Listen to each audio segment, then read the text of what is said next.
For a lot of veterans, especially the ones that fought in the global war on terror, there's a bitter taste left in our mouths as we watched everything that we had fought to protect crumble. The sheer panic from the crowds of Afghans that were caught in a situation of having to flee for their lives because they had worked with the Americans at one time in the past 20 years. And then, the horror of Abbey Gate. Is this what we raised our hand and swore an oath to defend? Is this the fate of what is to become of America's efforts? However, there were those who used their knowledge and skills to piece together a network of people to form what would become known as Digital Dunkirk. Refusing to believe that nothing could be done, the members of Digital Dunkirk worked around the clock to guide Afghans to safety through a series of checkpoints and navigate a secret entrance. Join me on Veteran Success Story as I speak with author and veteran Mikael Cook to talk about his involvement within Digital Dunkirk and the process of putting his and the experiences of others involved into the pages of his book, Life and Death at Abbey Gate.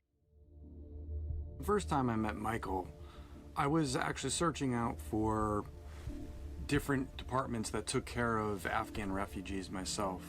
He really has kind of just been in that space of helping Afghan refugees, helping what he refers to as his friends, due to some of the relationships and stuff that he made over in Afghanistan and was able to solidify with these people. He's kept in touch with them over years. As a matter of fact, one of them that they were able to bring back stateside lives just around the corner from him, or lived just around the corner from him, and they have dinner quite frequently together.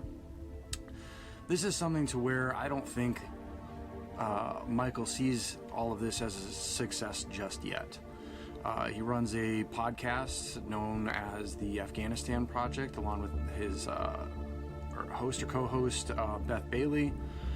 And really they are just in an obsession around the situation in Afghanistan and really have one of the most complete pictures of anybody that I know of. This was a great interview. I can't wait to share it with you guys.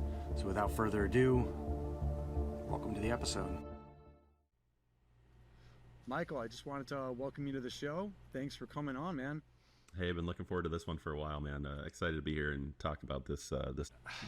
Look, it's something that I know we met kind of through the publishing end of things, and I saw your book coming out during one of the parts of my own tour, which is Life and Death at Abbey Gate. You'll see right above me here. And it's an important topic. It's something that, you know, a lot of us that deployed to Afghanistan, a lot of us fell in love with that country over there. And it seems like in looking through everything that you've done and through meeting you and talking with Beth on the podcast that you and her started, it's very apparent of your love for Afghanistan and the Afghan people and everything you've done through Digital Dunkirk and through writing this stuff down, through the podcast, through I guess connecting people. I don't know exactly everything with Commander Masood, your connection there, but I mean we can get into that a little bit later on. But it's been incredible to see what someone can do when they put their mind to it, you know, and really something that even a lot of the government side of things was failing to do. A lot of you banded together, and I think there was another interview that you had said it, but where as a singular it wasn't much, but as a collective group, once we actually bonded together in there, it was incredible to see the resources that we could come up with. But it's great to have you on. Yeah, Do you want to talk a little bit about kind of what brought you to the military, your early life?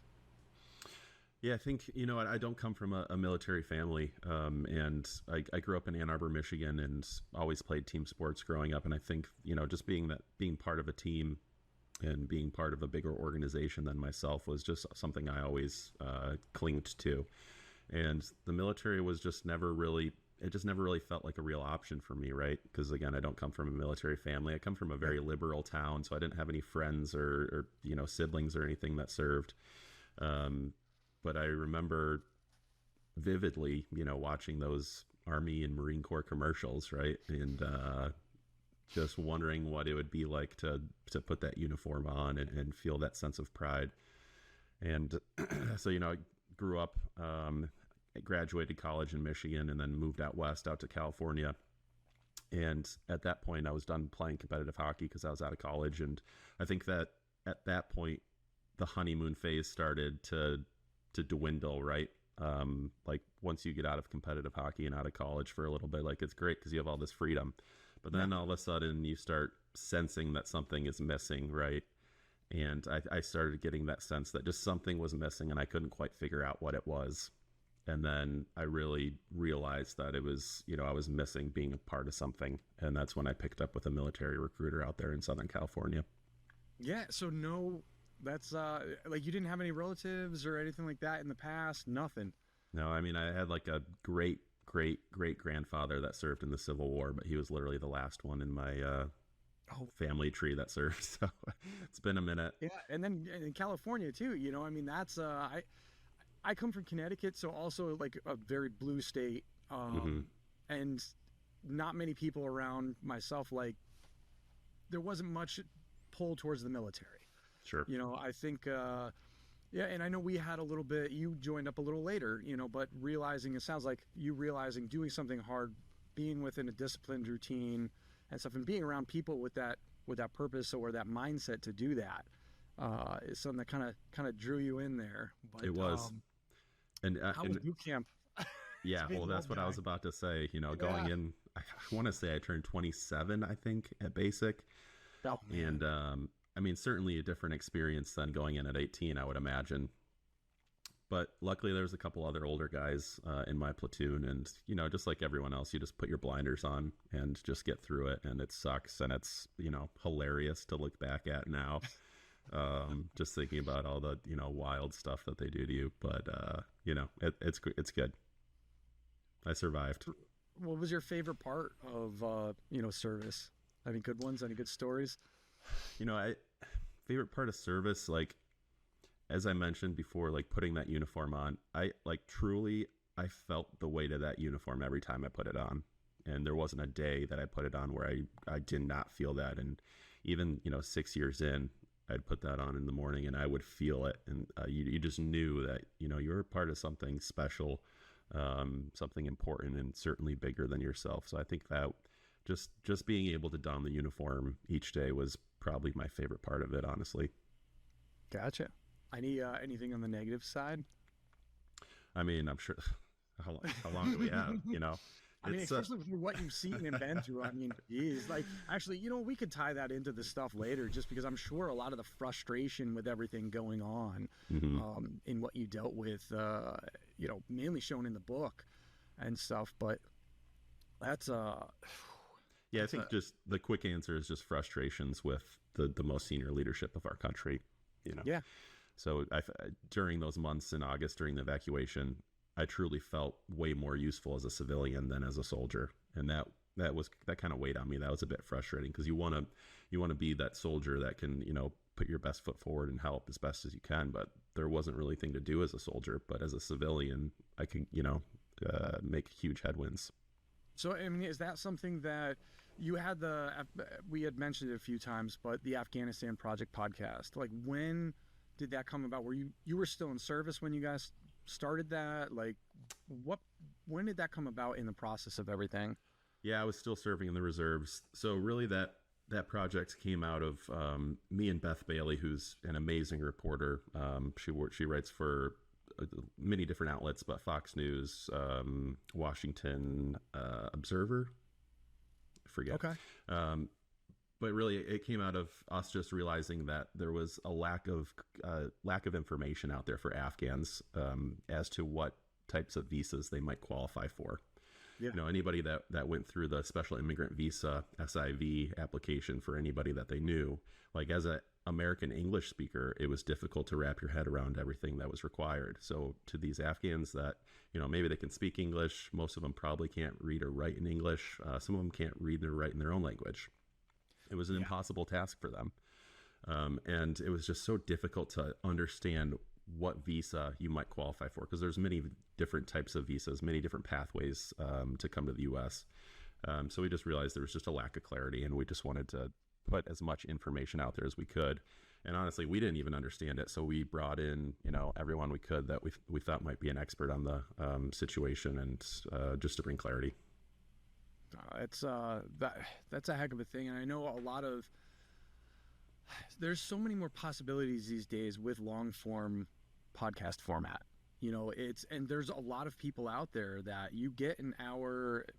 What's even the standard commute these days? I know my life is a little bit different now, but it almost seems like almost everybody has 45 minutes to an hour, and that's music gets old.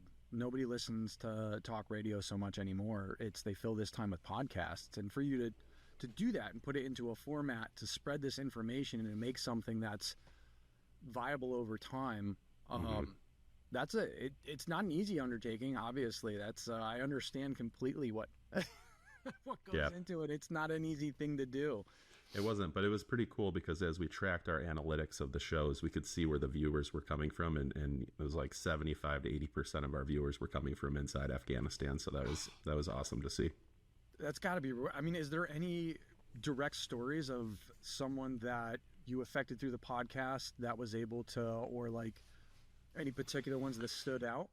We had a ton of people reach out from the podcast, and we still do today. I mean, I get messages, nearly every week from Afghans that are still trying to get out, and our show email just gets blown up with people that are, either looking for help or trying to provide resources. So, yeah, I mean, it's a constant struggle. I know that it's a frustrating situation. I mean, that's actually who was.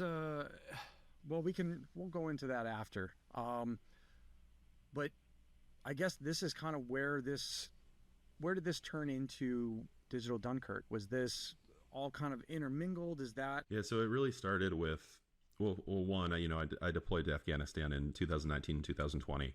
And that's really where, the book starts, right? Because I meet these two guys, Abdul and Mohammed, who are contractors, and, started as just a professional relationship, but turned into a very personal friendship very quickly. So I leave Afghanistan, we stay in touch. And then as, the weeks and months are approaching to the evacuation, Abdul and Mohammed had fled from Mazar Sharif up north, where I met them, down to Kabul, which was pretty much the last safe place in the country, right? Because the Taliban had, started taking over all the perimeter cities and all the other capital regions. So it started with a phone call of him calling me and was just like, brother, I need help and I don't know what to do. And I'll never forget it. I mean, I was sitting in my kitchen, on my kitchen island with my mother, and we're FaceTiming, and Abdul's holding his little baby daughter. And I think really that was the moment where it hit me of, what was about to happen. Because, we could all sense what was going to happen, but that was like when I really got hit in the face with it, as I was looking at this little baby girl and realizing her life is essentially over tomorrow. She's never going to go to school. She's never going to have a job. She's never going to leave the house without her face covered or a male escort. And now, more recently, the new laws that the Taliban have put into play are, women can't speak in public anymore, even if your face is covered. Women can't listen to other women's stories, which is like the most bananas thing I've ever heard of. I mean, it's like it's worse than the Stone Age. Like, it is crazy. I understand what you're saying. Like, I mean, we've all had those stories of either seeing, there's, like some of the horrifying stories of either women getting stoned, right in front of you, and there's nothing you could do about it. And it's just, hey, that's part of their culture, and it's like, that is what? Like, no, like that type of treatment of another human being, and how they treat somebody of the female sex over there is just, you're right. Yeah. Stone Ages. And even then, was it right back then? Absolutely not. Like, we understand that is just, and that's part of why we fought there. Yeah, exactly. I mean, it is crazy. It's for an American. It's really hard to fathom that happens in the world today. Yeah, but it really is. So yeah, we finished that phone call, and I'm sitting in my kitchen with my mother, and I just look at her. I'm like, I don't think there's anything I can do. I don't know how I could possibly help these people. And that's when we started looking into the special immigrant visa process and everything that was required there. So I really started that process of reaching out to my local official. My Senator Stabenow in Michigan was a huge help for me. Reached out to them, and her team were very helpful, but they were also honestly set up for failure by the State Department as well. Because, I gave them all the information. And their guidance that they were getting from the State Department to pass on to me was have them shelter at home until they're called to get to the airport, right? And sure enough, that phone call never came. Yeah. So, after serving in the government, realizing, how these things go and how long U.S. immigration policy takes, I knew that it wasn't going to happen in 24 hours, right? So that was the point where I was like, okay, we got to just figure something else out. And I just went to Instagram and just started messaging everyone I could possibly think of. And I messaged Zero Blog 30, the Barstool military podcast. Yeah. And honestly, I wasn't messaging them with hopes of them responding to me, because I knew that they were just getting blown up. And sure enough, within an hour, all three of them responded to me, and that's actually how I ended up getting in one of those Digital Dunkirk group chats, is through them. You know what though, is that's right there. Like, even though you thought and your mind was telling you, like, I think this is a futile cause, but you know what, I'm just going to start blasting out cold call messages.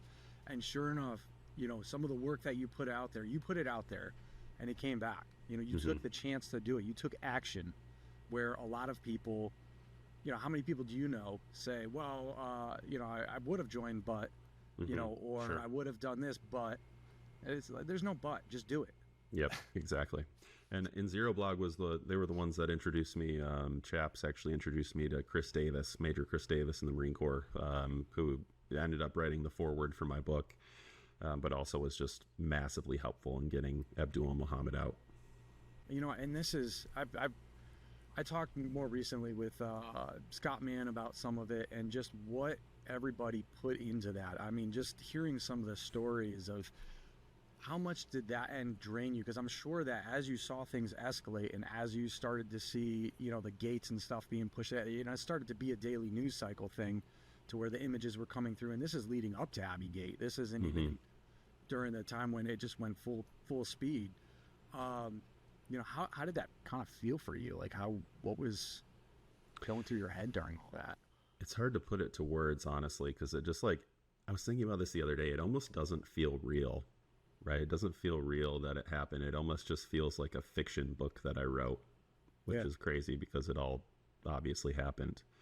But it was just a whirlwind, and it was by far the most important work that I've ever done in my life, hands down.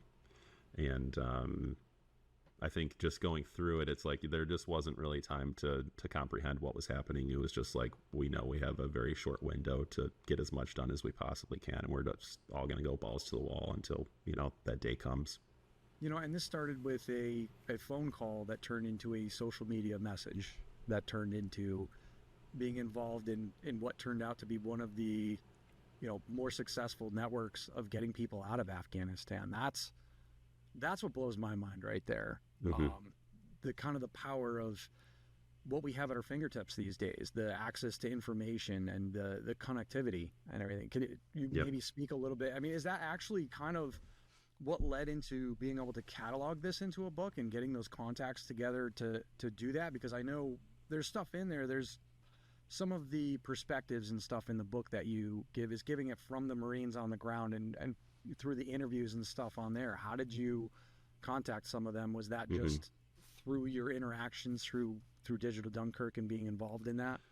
Yeah, well, I guess I'll answer kind of both of those questions. First, just to go back to like your opening statement, like this was super personal to all of us that have ever stepped foot in Afghanistan, right? Like we gave a big portion of our lives to that place and that cause. And these weren't just random people we were trying to help. Like these were our friends. So that's like really where the motivation comes from, right? Like we weren't just helping random people in a distant land. Like these were our freaking brothers, man. Like we spent every day with these people. Abdul Muhammad would bring me home cooked meals from their wives because they knew that we were just eating shitty food. It's like they're great people, man. These were my they really friends. are. Like it's just so you don't get that type of bond with someone. It's just almost their culture is just so warm comparatively. Oh, it's unbelievable, truly. I know everyone says about every culture, like, oh, they're the best. Afghans are number one for sure. They're amazing.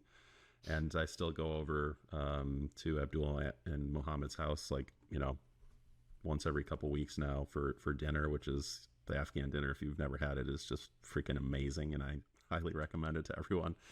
But yeah, they're I just have. the I've done best texture people. cut and stuff a few Oh times, yeah, but not the full spread of oh my God. Like I tell it's my kids unreal. and stuff, we talk about it. Yeah, it's unreal. But then to answer your second question, I think really honestly, where the book started was as I started putting it down on paper. I wasn't even planning on writing a book. It was more so everything had been put out on social media as I started raising funds and doing fundraisers for Abdul Muhammad, and so the story was getting out there. But no one really had all the details, and everyone was just curious, right? So I was just getting blown up by everybody asking me to tell them the story, and it's like, the audiobook's 5 hours long, so it's like I'm not going to tell the full story to every single person that calls me.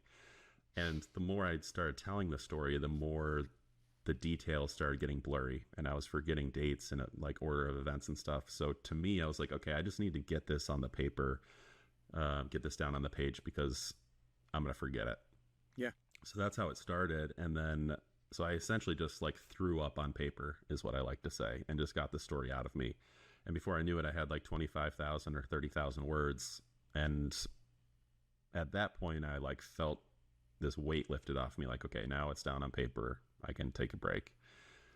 And then I felt like I wasn't done telling the story. I felt like there was a bigger picture to tell. And that's really when, one, I started looking for co-authors to help me write it. And two, just doing deep dives into the DoD report to really see, what the government was saying versus what I was hearing from the boots on the ground, just through social media and stuff, and all the differences that were coming up there is really what motivated me to continue telling the story.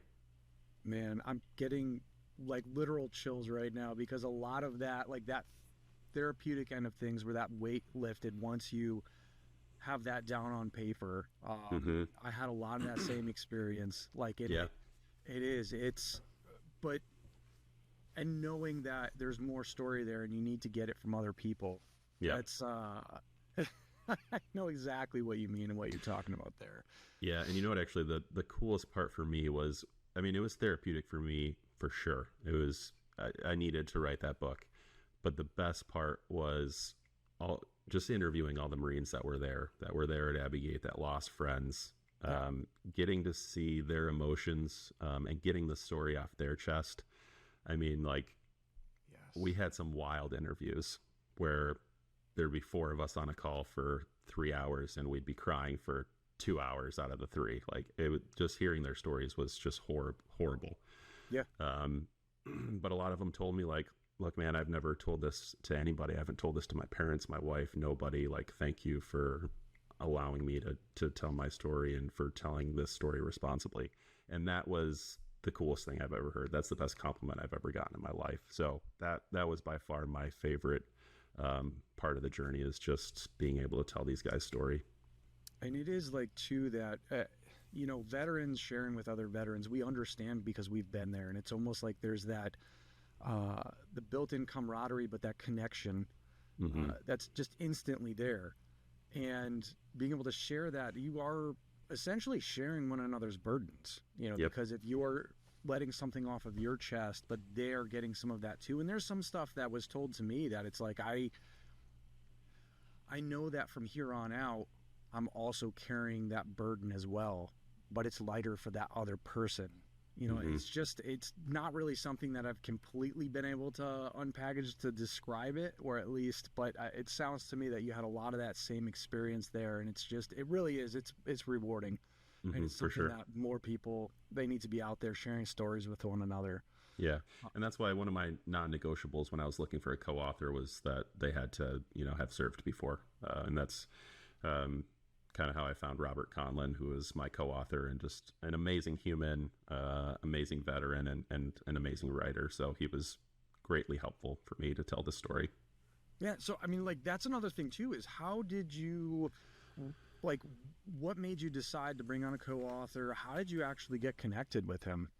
Well, I didn't come from a writing background. So like I said, I had this throw up on paper. I had the story down, but as I, would continue to read through it, I knew that there were a lot of improvements that needed to be made to just make it digestible to a reader. Yeah. And just the way the book would be organized. I just knew I needed help with that. So actually the way I found Robert was, let me think about this. I was driving to jujitsu one morning at like 6 a.m. and I was listening to Cleared Hot podcast with Andy Stumpf. Yeah. And there was a guy on there, forget what the episode was called, but his book is called Back to Bulletproof. Oh, Darren Bebow is his name, and he's a friend of mine now, actually. He was on the show, and he had written his book, and he was talking about this ghostwriter that he was working with that essentially helped him write the book, whose name was Robert Conlon. So I was like, okay, let me buy this book and just check it out. So I bought the book, thought it was great, very well told story.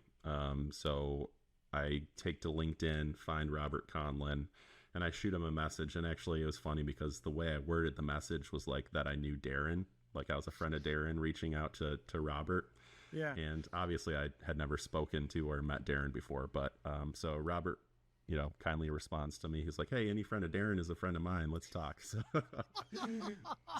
that got me in the door. And then, we had a phone call for probably 2.5 hours. And I just told him the whole story. And he was like, I'm in. 100% I'm in. And yeah, it's been just a great working relationship from there. Man, that is just that's awesome. Yeah. That is actually wild. And I got to go on Darren Bebow's podcast a while back and tell him that story. Cool. So it was pretty funny. You don't have to regurgitate that. That's great. I bet you love that. Oh, he loved it. Yeah. So how did you tell me the process and how you guys ended up publishing with Casemate? Well, first we just started writing. We worked off just a Google Doc together, and we'd just go back and forth, and I'd write it out and he'd write it out, and we'd just go back and forth editing, which really turned out to be a great process for us. And during that whole time, I started pitching publishers. And I'm sure like any new writer, it's like you're going to get 100 no's before you even get like a maybe, right? Yeah. So got 100 no's. And then all of a sudden, I was getting towards the end of the list, and Casemate was there, and got an email from them just with some interest, but certainly not a deal. Yeah. And that, gave me a little more fire to keep pushing, and then eventually ended up getting the deal from them, which was such a blessing, and they were really, really great to work with. Yeah, I was going to say is the staff over there, they really do have a passion with the military history end, and some of the stories and books that they have are phenomenal, like with the military history end of things. And it's, yep. I know like mine came through Casemate too, so it's just knowing that end of things and knowing the brand, knowing their mission behind it, and what they produce is just, it's a great resource. I'm glad that they're out there doing this stuff as a publisher. Yeah, and obviously I've never published with anybody else, but I can say if you're a veteran writing a book, like they're a great option, because just going through the editing process with them, you can tell that they really understand our lingo, our language, and just the way the military is set up. They were catching things that me and Robert weren't catching, which a normal civilian would never be able to pick that stuff up, right? So I was very impressed with them. Oh, wow. Nice. So looking back at everything, and getting the stories out there, do you want to give us some of the lessons learned throughout? Yeah, I think, I guess overall the whole experience, I think Afghanistan is probably a pretty good case study of maybe not learning your lesson, right? You look at all the invaders past of Afghanistan, and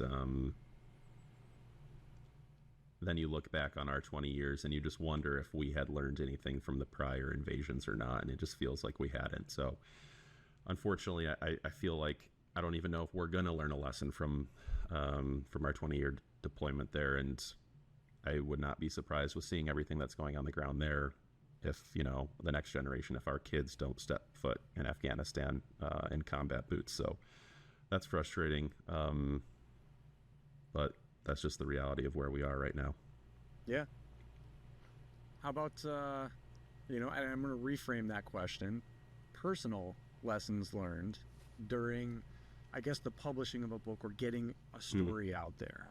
Is there anything to where you can kind of give either aha moments or like hey, this was a point of resistance, and then once I realized this, it was almost like a breakthrough happened? I think kind of just back to what I said, I think that probably the best piece of advice I got, and and I don't even remember where I heard it, was actually, I want to say it was from like a master class I was listening to on publishing a book. And they just said, you just have to keep going no matter what. You have to keep going. And I just kept, as the no's were coming in, I just kept that in the back of my head. And I think I kind of just knew, or just believed, and I don't even know if I should have believed this, but I just believed that it was going to happen, and someone was going to believe in the book and want to publish it. So I think that was my aha moment, I think, and my biggest advice to anybody writing a book would be, you just have to keep grinding, don't stop, because eventually someone is going to want to hear your story. That is extremely good advice. As someone who knows, that is extremely good advice. That there's a bunch of resilience that's needed to do that and to stay on the path, and especially to, once you got the deal back from Casemate. I mean, how far done was it at that point? Were you like continually refining through, or was this just like a almost prepackaged, deal? You said there was a bunch of editing and stuff through the process, that they had caught a bunch of things. Yeah, we were close, I think.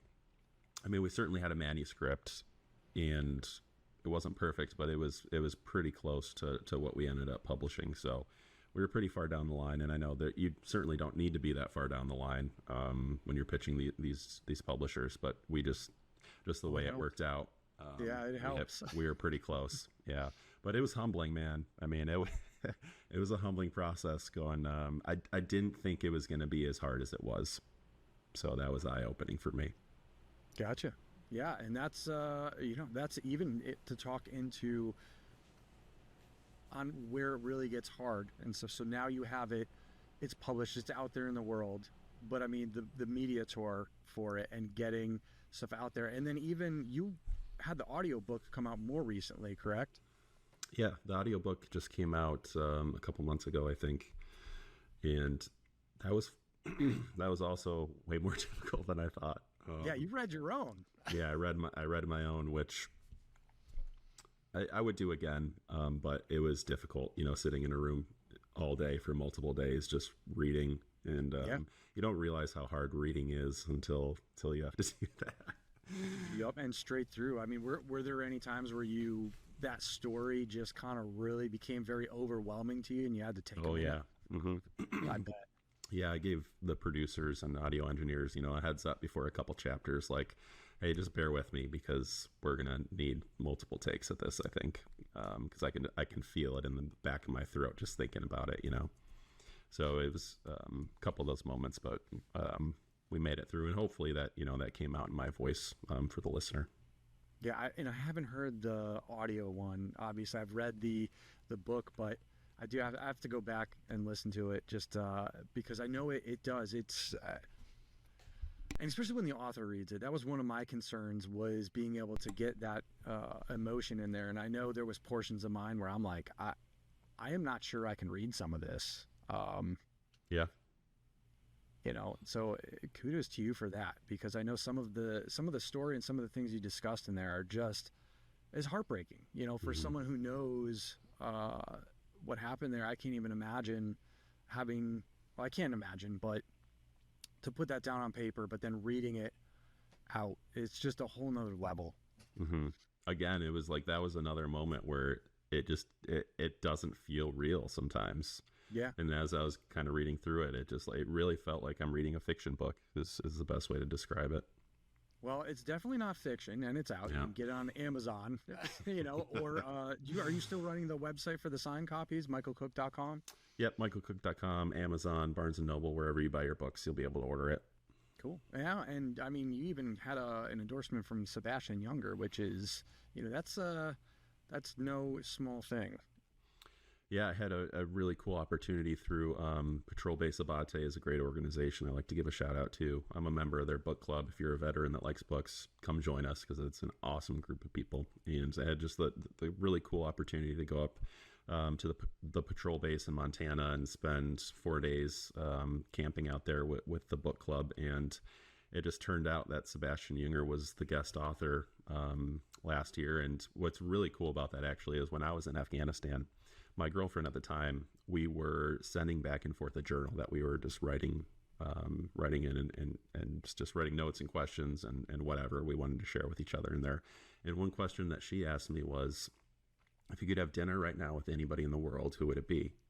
And I wrote Sebastian Junger, because he was a big influence on me. Obviously, I joined the military late, so Restrepo was out, his book War was out, his book Tribe was out, and I was just a big fan. And honestly, like, his work really, I think, inspired, not fully, but was definitely an inspiration for me to join the military.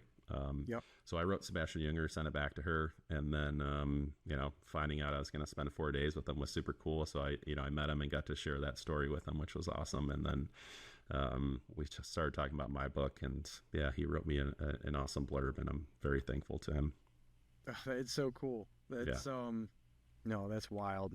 That's very cool. That's I know when I was going to college post-military, that was one of the things in the journalism class. They had something like, hey, pick a famous journalist, and they had a list, and they're like, pick a famous journalist that you're interested in, and this was just one of I was in business school, but I always tried to take one offshoot that was something creative or something that I could see being used down. I never would have imagined it would have led to where it did, but I'm glad I took that class. But it was funny because that list did not include Sebastian Junger. And I was like, what, can I put an ask in, and see if I can get his name included on the list? And believe it or not, the journalism teacher, the professor there, she was like, oh my gosh, that's a great modern journalist. And she was all about it. She was a big fan from, what was the Perfect Storm? Perfect Storm. Yep, Perfect Storm. And that's, I hadn't even realized that was one of my dad's favorite movies, the movie adaptation and stuff. Mm-hmm. With Clooney and whatnot, and then to have him cover military end in Afghanistan, it was wild to those interactions and stuff there to see. It's pretty cool. Yeah, he's a great journalist, great writer, but just a great human. He was. I was just gonna say, very humble to be a really good guy overall, just good human being. Mm-hmm. So speaking of human beings and what drives us, what drives Mikael Cook? I think, I guess from like an Afghanistan sense, well, I'll give you two answers. I think I'd always answer Afghanistan questions in these types of scenarios. One thing that I want, and maybe this ties into my personal wants as well, is just accountability. And again, that can go in any aspect of my life, but I think one thing when we talk about Afghanistan and talk about the book is here we are, in 2024, 3 years later, and we still have zero accountability over what happened at Abbey Gate, at what happened at HK Airport, and the evacuation. Zero. Nope. Not a single person has lost a job. Not a single person has come out and said sorry to these parents of the 13 that were killed. And actually, Beth Bailey, who we were just talking about, wrote a phenomenal article about this, and it just came out yesterday about how veterans deserve accountability at this point before Biden resigns. And it's not, to me, it's really not like a left-right issue. He just happened to be the guy in the seat at the time, and if you're the guy in the seat, then it falls on you at the top. So I unfortunately don't think we're going to get it, but I think that the families of the 13 deserve it. I think that every veteran that has ever stepped foot in Afghanistan deserves it, because so many people out there are just wondering, what their service was for, right? Everyone that's stepped foot in Afghanistan that's lost friends, and a lot of them are sitting there right now saying, what the hell was it all for? The Taliban is stronger now than they were 20 years ago. We left them with billions of dollars of equipment.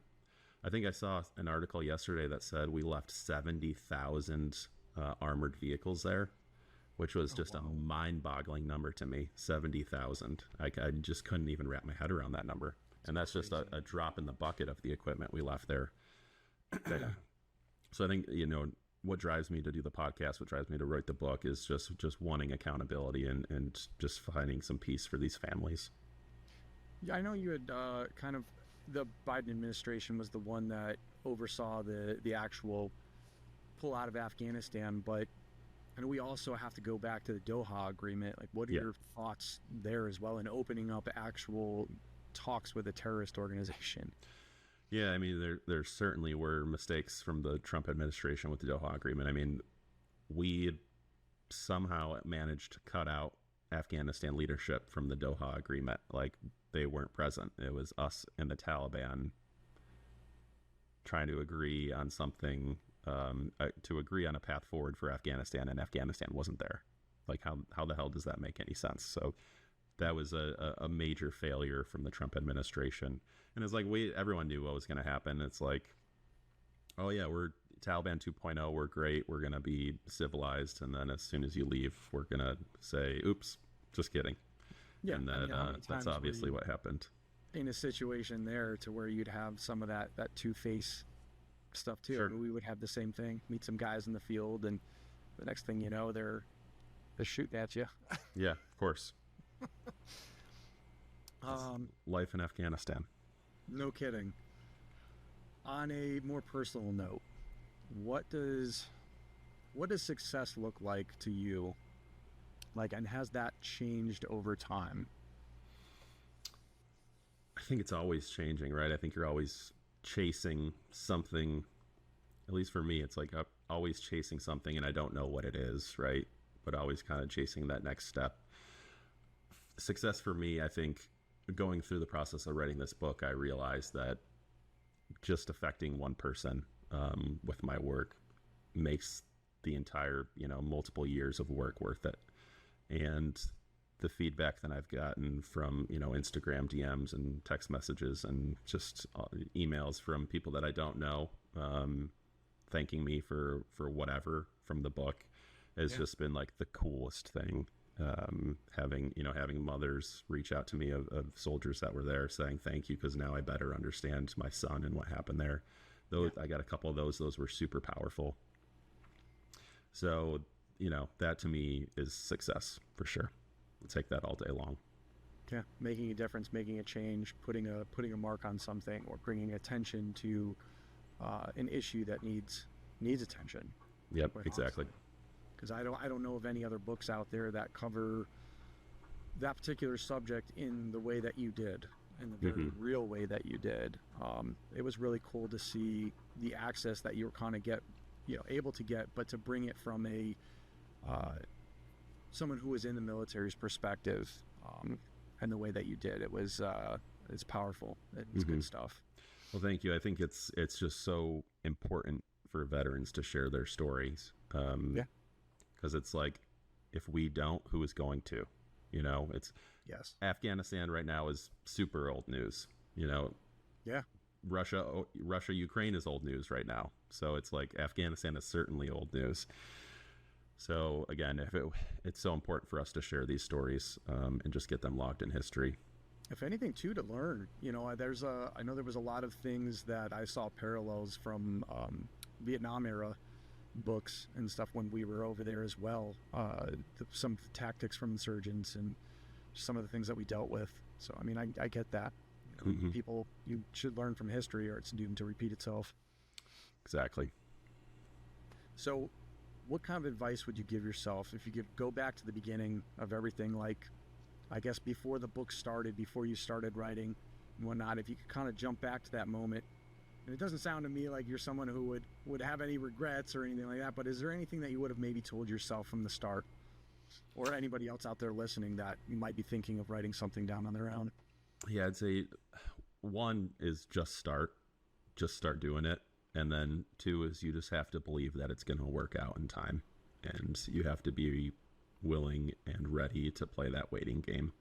Because, in this business, it's not going to happen fast. And you have to put a lot of hard work into it. But I think just having that belief and that perseverance to keep going will take you a long way. Yeah, no, absolutely. And I know that that's one of the things that I've learned through my own journey, is that this sort of stuff happens when it's supposed to happen. Sure. And you can't get frustrated on that, the minutia in between. Yep, 100%. Michael, well, man, it's been really good talking with you. Good catching up as well. I know. Good to see you. You can pick up a copy of Life and Death at Abbey Gate by Mikael Cook, either on Casemate's website, Amazon, Barnes & Noble, really wherever books are sold. It's held in a variety of formats. He also read the audiobook himself, so get a little bit of that emotion, and he's put a lot into this project, and it shows. It's an important story that needs to be out there, and that's glossed over by a lot of people. One of my biggest respects in what Mikael has done is just the fact that he's been the one to step up when he saw a problem, instead of, sitting there and armchair quarterbacking. Hey, there's a problem, this needs to be done. No, he was someone who went out there and he did it. He's constantly involved in the space. He's still involved in the space, as frustrating as it is for him. But pick up a copy of Life and Death at Abbey Gate. I hope you guys enjoyed the interview. More from Mikael coming up down the road, as they have some other really good projects coming up. And I hope you enjoyed the episode. And until next time, this has been Veteran Success Story.